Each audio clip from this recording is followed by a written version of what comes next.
Have you considered buying on 30A yet? Let me tell you all the pros and cons before you make your decision.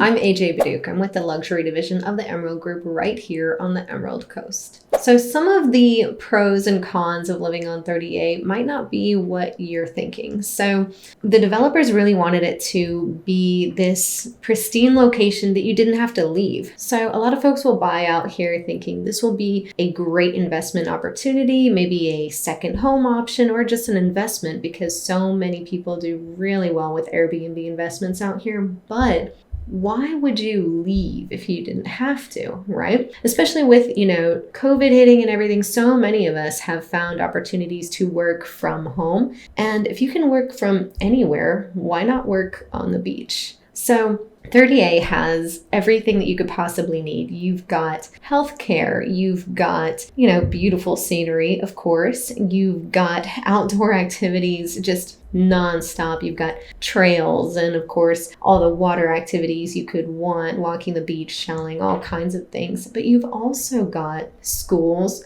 grocery stores, and a low crime rate. So it's really comfortable to just be here as frequently as you want, which is why we have so many locals in the area and not just investors. I'm going to go ahead and take a moment to say thank you to all of my returning subscribers and also to my first-time viewers. If you haven't done so already, go ahead and click on the subscribe button and also on the bell so that you become the subject matter expert on 30A amongst all your friends, and you can help them not only to purchase solid investment properties, but potentially second homes and or primary residences if maybe they don't want to deal with the snow anymore. In addition to not having to leave anywhere, according to niche.com, we have some really, really great schools on 30A. So you don't have to worry that you're sacrificing your child or children's or grandchildren's education by staying in paradise. And we also have a pretty low crime rate according to Neighborhood Scout. So pretty much everything that you could possibly want and the safety to do so. Now, all of 30A is pretty well in close proximity to each other. There are going to be some areas that you can use golf carts and some areas that you can't. So definitely check out the regulations on which roads you can use them on and which ones you can't. I'll be doing a separate video so that you know exactly where you can and can't use your golf carts whenever you come to visit or purchase in the area.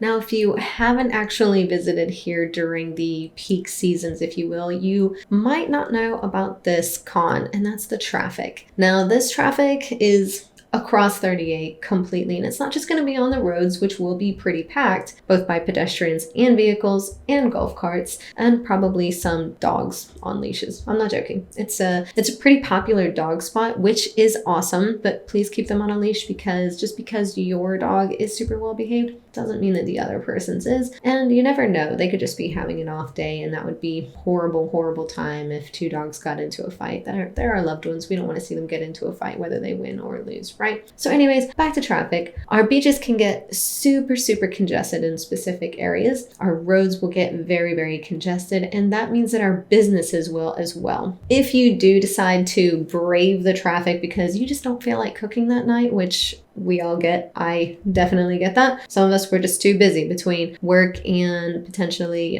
dipping our toes in the sand for a short break. Just don't have time to cook. So if you want to go out, definitely plan for a longer wait and some probably really stressed out wait staff, and just offer a little bit of kindness and some grace. I think we can all do with a little bit more of that, and everything will go just fine. If you're an outdoor enthusiast and you absolutely love the aesthetics of the beach, but maybe you kind of despise the sand, it's a thing. There are plenty of folks out here that love the beaches, hate the sand, refuse to go to the beach, but will totally enjoy a night of adult beverages at maybe Shunk Gullies overlooking the beach, and just never step foot in the sand. That's totally fine. There is plenty to do out on 30A that does not involve tracking a whole bunch of sand into your vehicle, into your home, home, into your shoes, and ruining the inserts, as I've done so many times, because unlike the folks that avoid the beach because of the sand, I still go all the time, regardless of my attire, regardless of my shoes. And I have ruined multiple pair of shoes just going and walking barefoot in the sand and then putting my feet back into my shoes. So don't make that mistake. Wear proper footwear. Maybe just keep them in your car so that when you go on a whim, it's not an issue for you.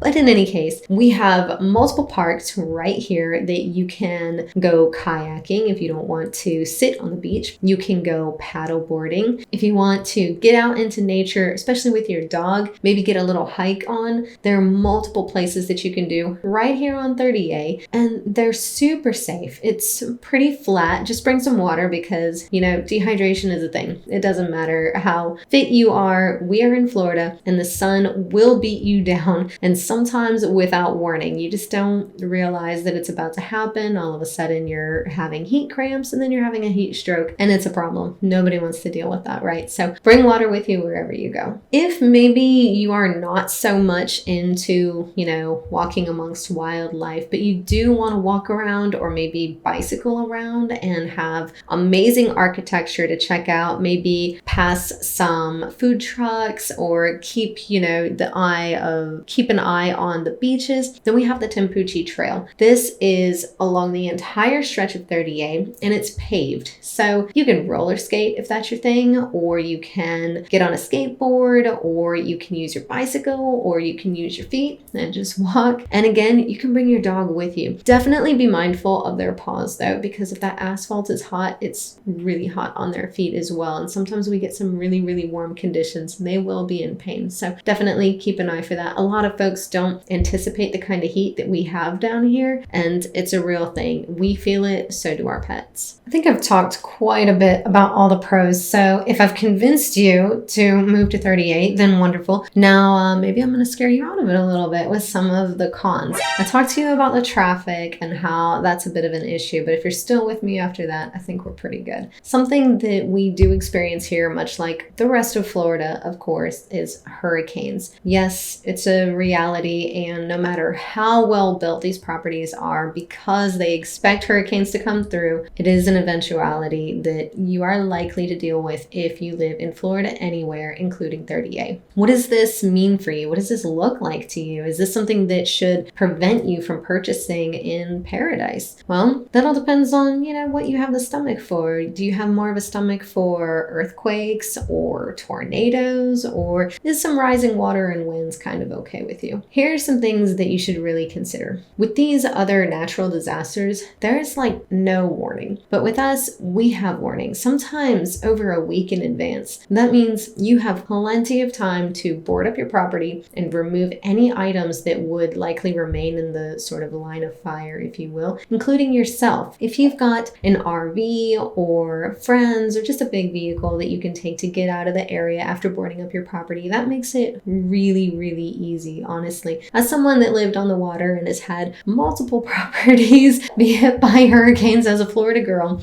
trust me when I tell you, it's easier to just evacuate for a short period of time, almost regardless of the strength of the hurricane. Now, maybe if it's like a 1, maybe not so serious, you can hang around, have a couple of beverages with your friends maybe. But if it's anything higher than that, a lot of times we just don't want to deal with the power outages or folks scrambling to find gas in the area, or scrambling to find groceries, or trying to cook without electricity, or find new fresh water. It can just be a lot. So I would say if you're going to stick around, make sure you have batteries, candles, some matches, also have plenty of food that you don't have to cook, and have some maybe portable fans depending on, you know, what time of year it is and how warm it is. A lot of times you're still going to want AC during this time, so have some fans, maybe a backup generator if you have one, and, you know, just kind of wait it out with your snacks. Plenty of water, fill your tubs and sinks with water so that you're not worried about running out, and maybe some games too, because you're going to be stuck inside for a while probably. Now, if that doesn't sound like something you want to deal with, then you can either close up the shutters or put up your boards, whatever it is that you have for your property. Some folks have these screens that they install. Just depends on how high end you went with your window coverings and door coverings, and then just head out of town, go find an Airbnb, hang out with some family, take a short vacation, and come back once everything is close to back to normal. Too easy. In the event that something absolutely horrendous happens to your property, your homeowner's insurance is going to kick in. You'll have your deductible on what your hurricane damage is on your premium. If you need any help discerning what your insurance premium or insurance quote is incorporating, go ahead and give me a call. All of my contact information is on the screen below for you, and I'll help you to sort out what it is your homeowner's insurance is going to charge you in the event of a hurricane and different forms of loss.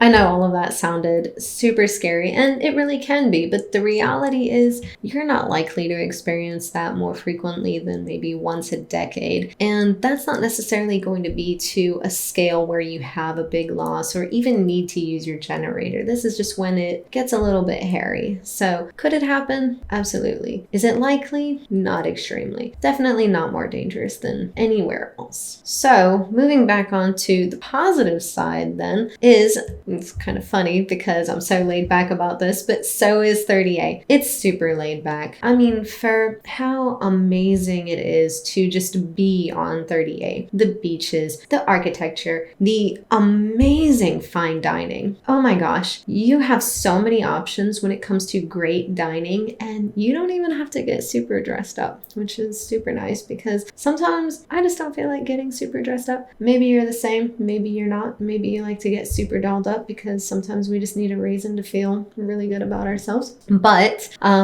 great dining doesn't require great attire here on 38. You have wonderful options with wonderful views and a super just wonderfully laid back personality, if you will, of all of 38. There are some areas that are going to be maybe a little bit more, we're just going to say uppity. And then there's some areas that are a little bit maybe more adolescent geared, we'll say. But for the most part, it's pretty chill. You know, you can go just about anywhere in your flip-flops. You can bring your dog with you for the most part. You can enjoy some of the most amazing sunrises, sunsets, walks, and people all along 30A. There's also a number of wonderful galleries. We have so many talented artists right here, especially if you go over to Grayton Beach. There are just tons of little shops to go check out. And the same thing over at Gulf Place. They're just kind of quirky little different types of personality shops right in there, and it's super fun. You just go play tourist for a little while, or better yet, just come be a tourist for a little while and then decide to stay. You'll love it. One of the perks to living out here is that we don't have any state income tax. I know, it's wild. How do we survive? Well, through the tourism that a lot of people complain about. So I'm not going to complain about tourism because I appreciate no state income tax. Anything that lowers my taxes, I am happy about. Maybe not anything, but most things. I'm just going to say most things. With taxes and things that either lower or heighten our taxes, sometimes that means some restrictions, and we may or may not be happy about those. And speaking of restrictions, we have many on 30A. Depending on which sub area you are in, because we have a few on 30A, they're not technically subdivisions, or I don't even know if you can technically call them neighborhoods, but that's kind of what we call them.